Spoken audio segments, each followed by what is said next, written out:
Hello, hello, hello, everyone. Those farther, a little farther back. I can't see them back there. They're the lovely gifts of summer, the flowers. My neighbor has a great garden. Some of that is from mine. The dahlias are from his garden, and he lets me cut them on Sundays. Hello, everyone. Hi, hi. Thanks, Nancy and Tanya, for signing up to let me know you're there. You guys can do that by putting something in the comments below, by going to sunandmoonstudio.com and registering. There's no fee, but if you register, I see that on our teacher's website. I see the roster. You can also send me an email at aLex at sunandmoonstudio.com. So good to be here. I missed last week with you because I was on retreat. It's been a little while since I've taken a silent retreat for myself. It was such a treat to take a silent retreat. If you've never taken some time in silence, you must have at some point. With a power outage or something, you must have been silent for a while. But in a relaxed and supportive setting where just cared for and with the freedom and the luxury to not have to do very much, but show up for sitting and meditation, guided meditation, non-guided meditations, and then during free time, walking around a beautiful piece of land. It's very restoring, and even if you can just get snippets of it, it's super nourishing, super restoring of energy, and helping us tap into, depending on our intent, tap into what we might want to tap into, something we might not know yet, something we might need to know, our deeper wisdom, our own resources.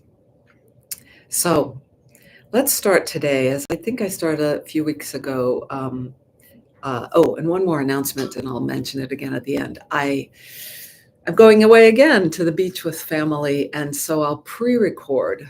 There will be a video next week, but it'll be pre-recorded, so just go under the live tab on the YouTube page. Good, guys. So we'll start lying down, and I'm going to adjust, and we'll get our groundedness. Rocks right underneath my table here. You'll probably just snooze there the whole time. Thank you for being here and for joining me for this practice. It's special, supportive in another way to know that we're doing this together. It's a little bit mysterious of why that is, but it's an element of kind of affirmation that we're on the right path, but also the joining of ourselves, as diverse as we are, as different as we are, each in personality and person.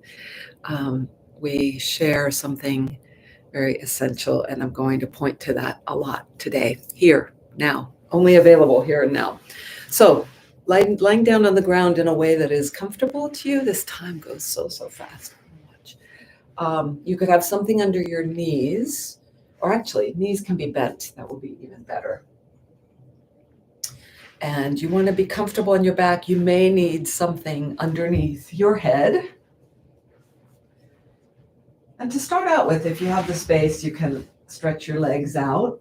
Make sure that I'm visible in space. Move if your shirt bunches up underneath you, get it right, and just arrive. I'm going to speak a little more loudly. My experience is when I'm down on the ground for some reason, maybe I talk quieter, the sound gets harder to hear. Maybe like me, I'm drawn to put one hand on my belly, or my middle belly, upper belly, for a moment, and just settle. Let yourself arrive, feeling, receiving the so solid support of the floor.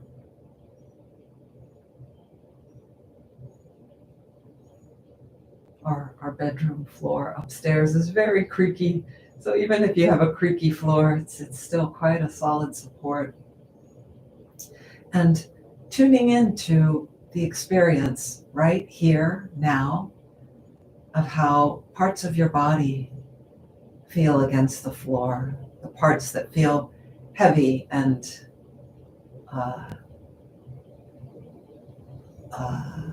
I don't know, my shoulder blades feel kind of pointy.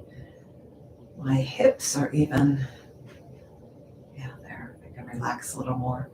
A little different the way the surface area of the back buttocks feel against the ground, different from the way the thighs barely touch in my extended legs. If your knees are bent, the soles of your feet will be touching.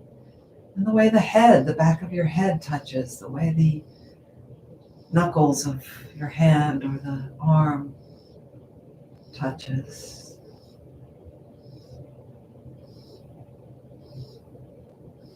The way your body feels under your palm or fingers if you're touching your body like I am touching mine. And just luxuriating in this, in a way, slowing down.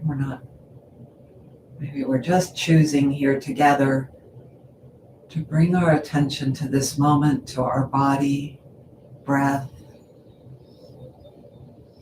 and very, very many things come into this moment through our senses, through our thinking.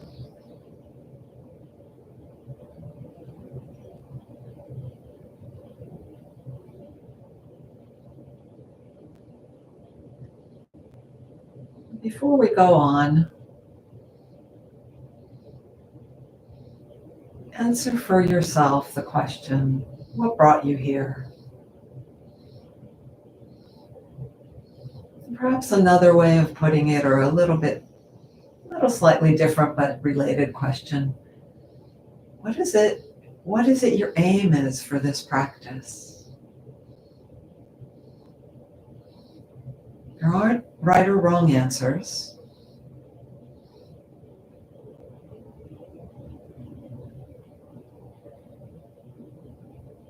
But there are different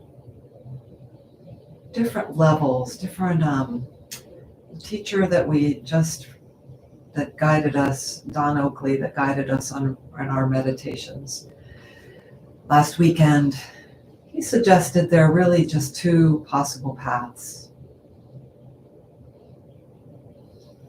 One of them is that you want to feel better. And there's no judgment about it. There's nothing wrong with that path. So I was even kind of thinking I'd like to feel a little more peaceful in my mind, in my heart. And there's that path of just wanting a little less suffering, which who among us doesn't want that?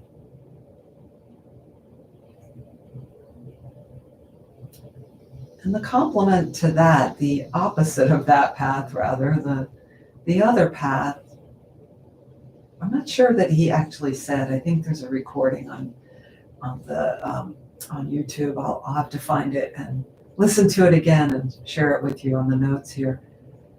The other one is, I'm pretty sure my memory or my thought of it is the path of knowing, of truth.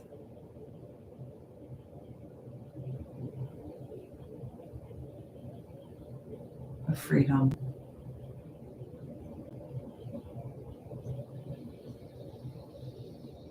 And freedom could be something that you feel in the other possibility, the other path, the path of feeling better, less suffering. But I would say a more full freedom is an outcome of the other path of truth. Now, I'm still working with these pats myself, but I'll share in a little bit of how the truth one unfolds for me. So let's come into a little bit of movement, because this time here goes so fast together. If your knees aren't bent, bend your knees. And you could be doing this on your bed, doing this in a chair, maybe. You could be. Oh, excuse me.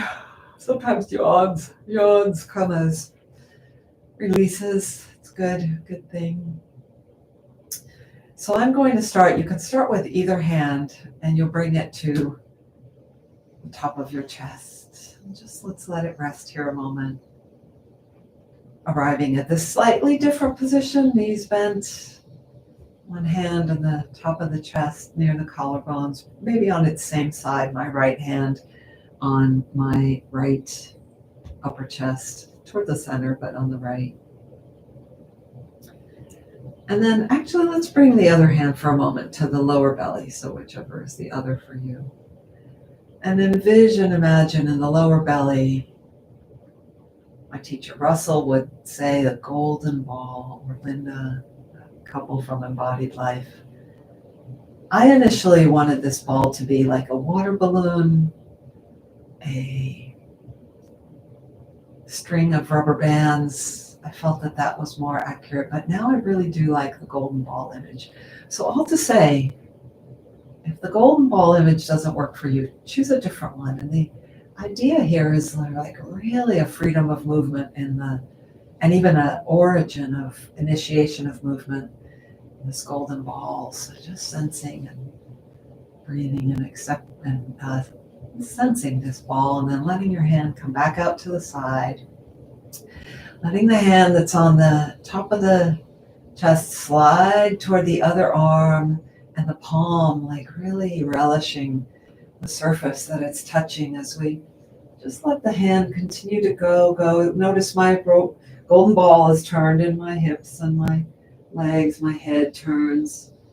And I'm just going I'm not going the full possibility yet, and then coming back slowly, enjoying the journey and how it feels, and lightly, slowly, arriving back where I started. A little pause and a breath, and then again, rolling, sliding the hand. The hand is kind of the guiding, the hand and arm pulling, and the head rolls. Right shoulder or your left if you're working with that side. And now the palms meet, and then it's coming back. And I just let the hand be heavy and really relaxed. My fingers are relaxed and picking up the texture of what's under it, whether it's my blouse or my skin. The bones underneath, as if the hand, and with a slight pause, and I go again.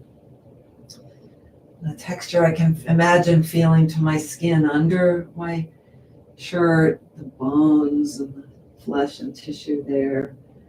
And it just goes just as far as my palm to palm connection. You might notice you have the potential to go farther, and we will, but not just yet. Slowly, so it makes it just light and easy as possible to come back. Pause a moment, and actually let's just let it go. That was only, 3 or 4 goes. Just relax again. I'm going to stretch my legs out. You don't have to, but you can. Another yawn. Oh my gosh, I felt like I slept well, but maybe I'm not sleeping as well as I think I am.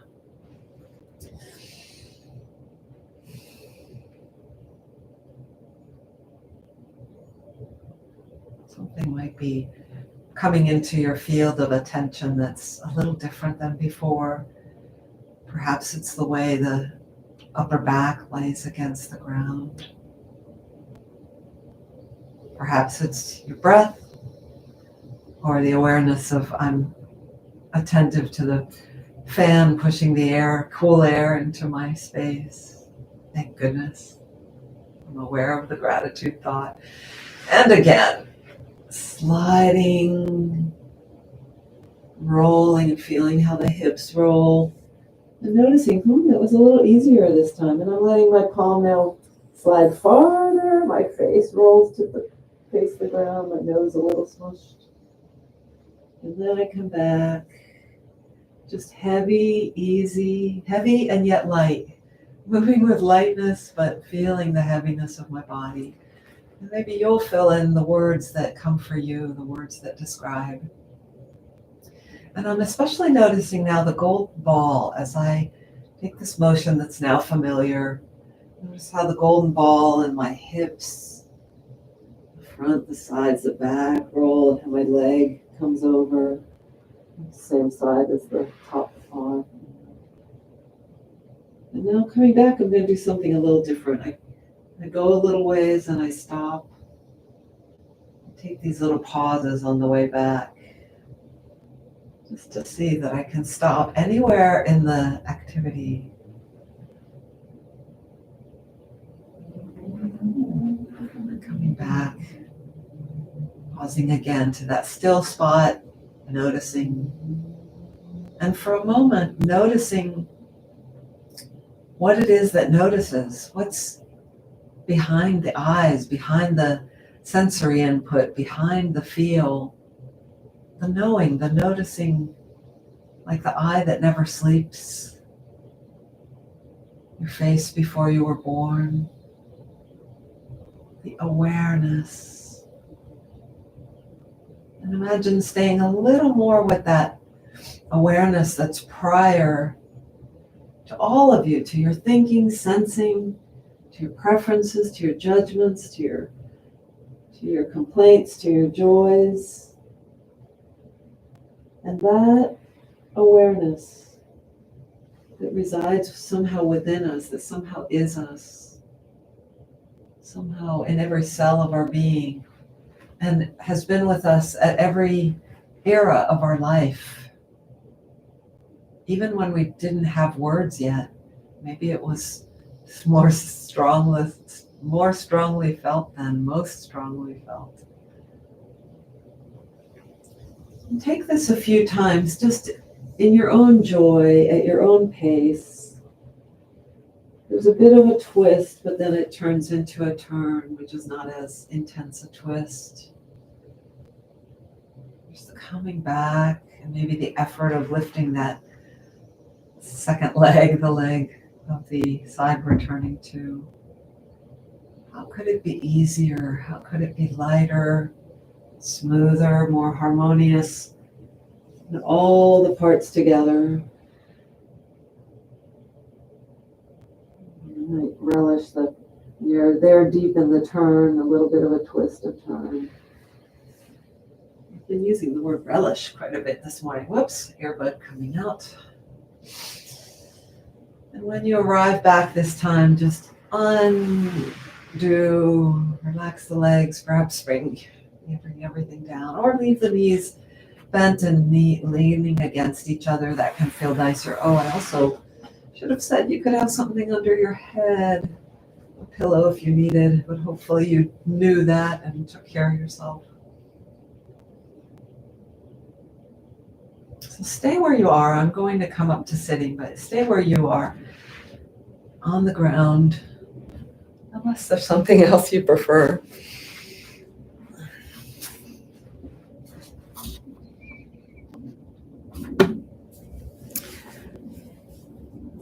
And now on your back, I'm going to ask you to do the other side for yourself, but just a few times.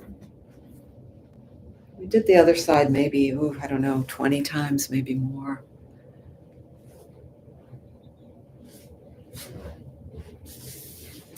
Sliding the hand lightly. So now it's the other hand that starts. This side of the body may have a completely different feel.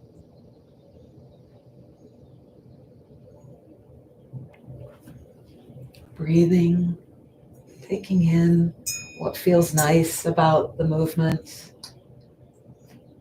what resistances you might notice,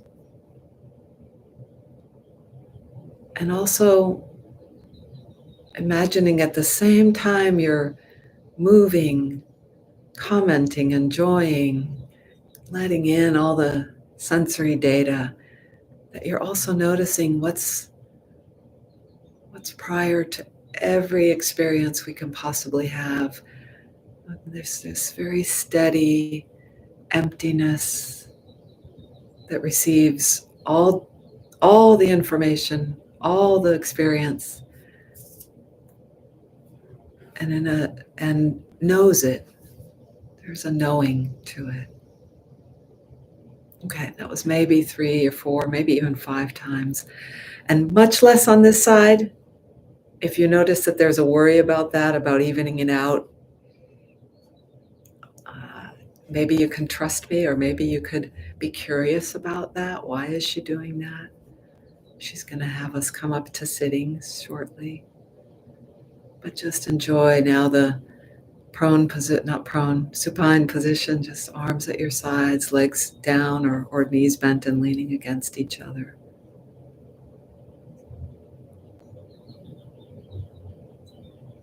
Sometimes what I notice after a bit of movement, especially in this way, this very awareness through movement way, is an expansiveness in my body, as if the body's more spacious, as if my mind is more spacious, an openness. And then if you like, so you can choose to stay on your back on the ground if you like, or you can slowly roll to one side, pause there a moment, let your top arm push into the ground to come up to sitting, letting your head be heavy perhaps is a nice way to do it.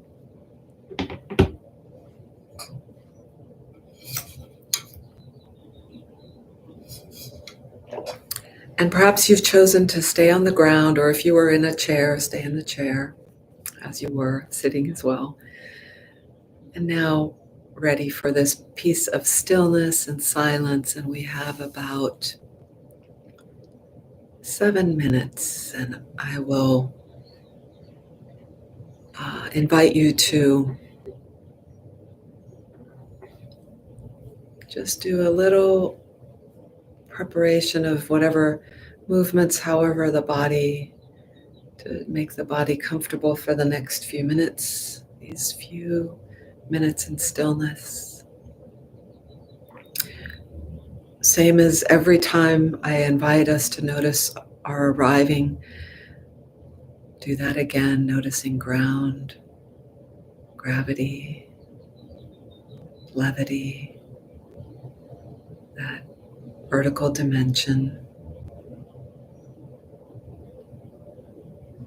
Noticing the more horizontal listening, the space, sound, what's out there coming in, what I project out.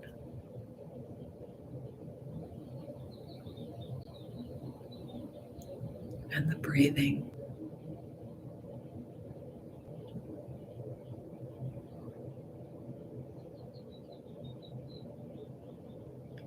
And that helps us sort of come through the gate to make ourselves available to this stillness, silence, presence.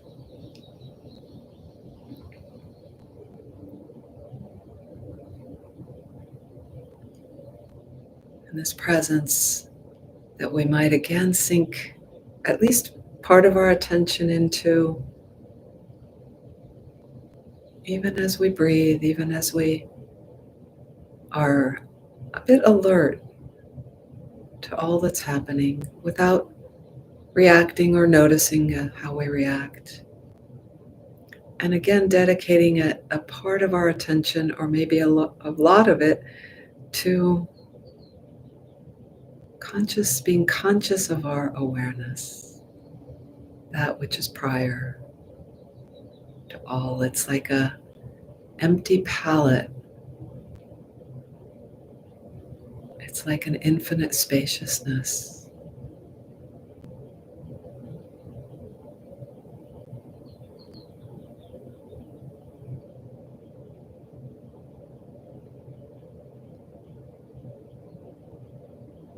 It's always the backdrop of what is going on, even if we're not aware, not a conscious of it.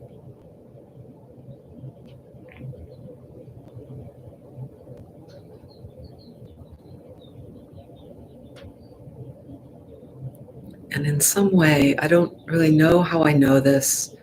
Maybe teachings and teachers have pointed at it, but my intuitive feel of it is that it's my source, and it's not unique to me. We all share it. It's the source and beingness, ground of being, some people call it.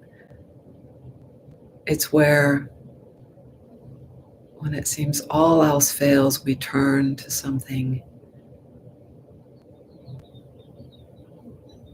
that's permanent, that's all knowing, that is a source of all creation. And I'm not asking you to agree with me or to take my word for it, but to perhaps, if you're here with me, you're curious about that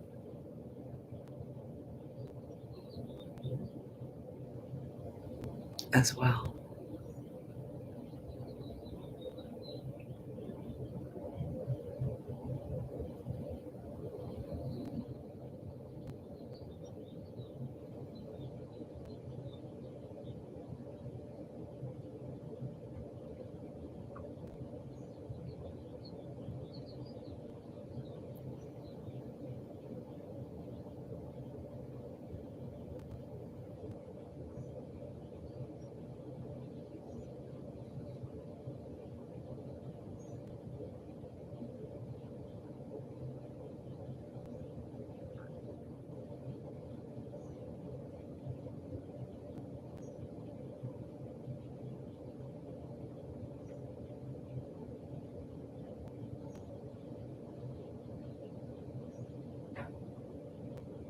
And those times when we're so lost in thought, and while we're lost, we don't know it, but once we catch ourselves, is an amazing grace, amazing moment of grace that gives us this amazing clarity about the contrast between thinking, being wound up in thinking and its textures, and that seeing that never changes, that seeing, knowing presence.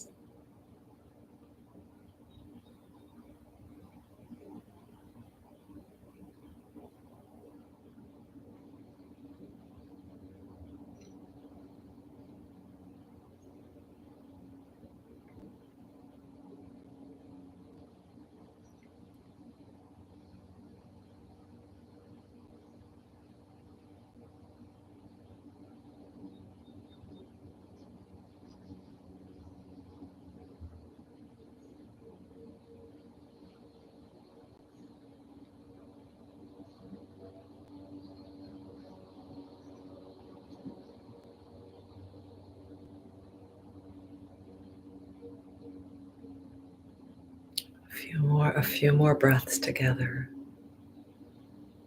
in this practice.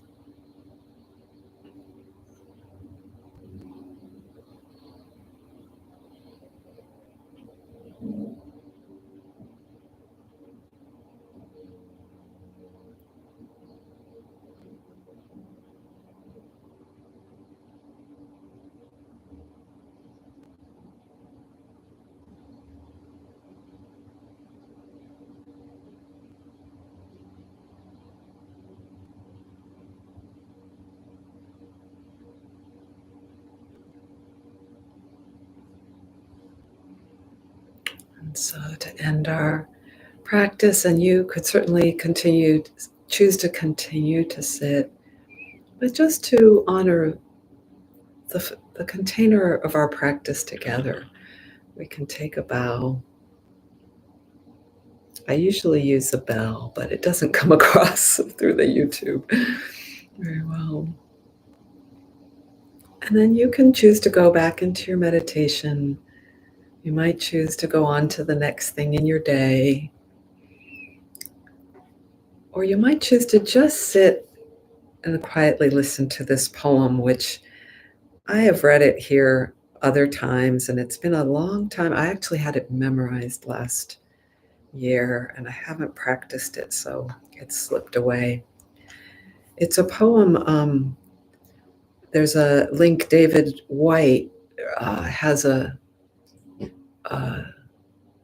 YouTube video about it, but it's a poem is by David Wagoner, who is or was, I'm not sure, still is a professor out in the Pacific Northwest.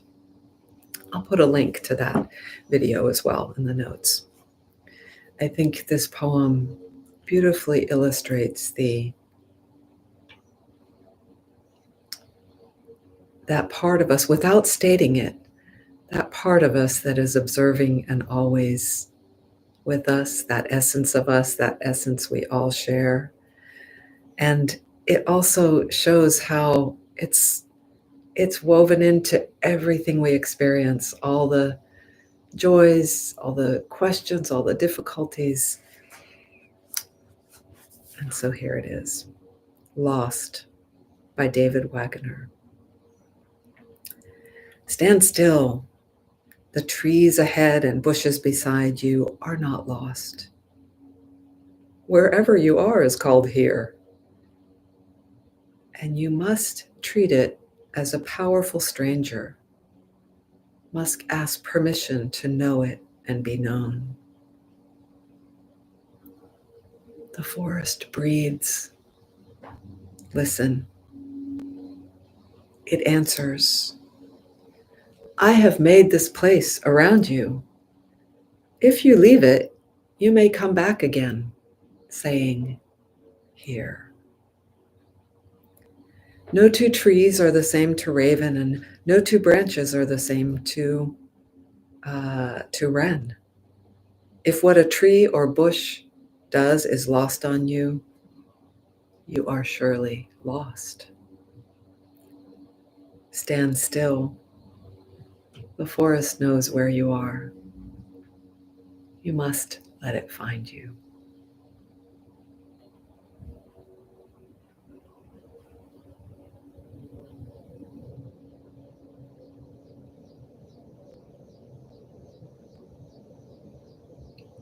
Thank you so much for joining me and listening to one of my favorite poems. It's such a powerful drop into stillness, into mystery, into living the question. So consider, I will with you a little homework of the intention we set for ourselves, or that we're conscious of it, and that path of the possibility of, on one hand, choosing the path that helps us to suffer less. And I'm sure there's no judgment there, but I do believe that one, it's not as permanent. We may find temporary relief, but the other path, which is a little more to the more mysterious, to that unknown in the emptiness and the stillness, that we become to be more and more familiar with that source of seeing and knowing. If you're up for it, let's explore it together. Ciao, ciao. See you next time. Oh, see you next. Well, I won't be here in real time, but it'll be posted probably on Saturday sometime, maybe Saturday morning, or even Saturday late afternoon, or so sometime Saturday, the 2nd of August, and then it'll be there for you next Sunday. And then I'll be back on regular time, the 10th. Ciao, ciao. Enjoy.